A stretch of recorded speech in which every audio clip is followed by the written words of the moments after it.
প্রয়াত BNP chairperson ও সাবেক প্রধানমন্ত্রী বেগম খালেদা জিয়ার কবর জিয়ারত করতে মানুষের ঢল নেমেছে এখনও।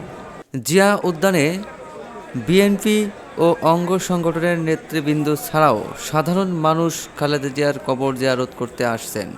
সেখানে আইন শৃঙ্খলা রক্ষায় পুলিশ ও বিজিবির সদস্য দায়িত্ব পালন করছেন।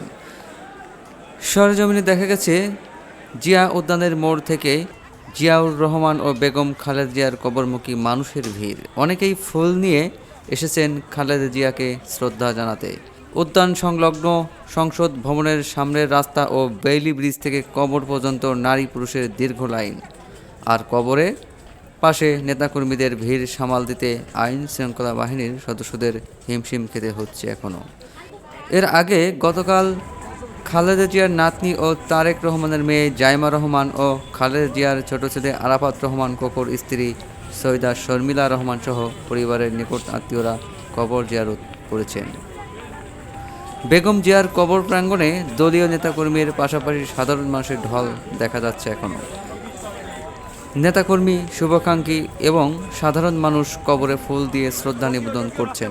কেউ কবর জিয়ারত, দোয়া এবং মোনাজাতে অংশগ্রহণ করছেন।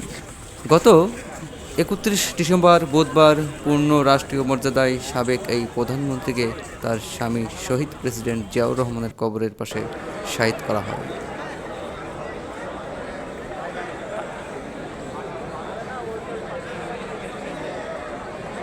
এই সাজাম ভাই।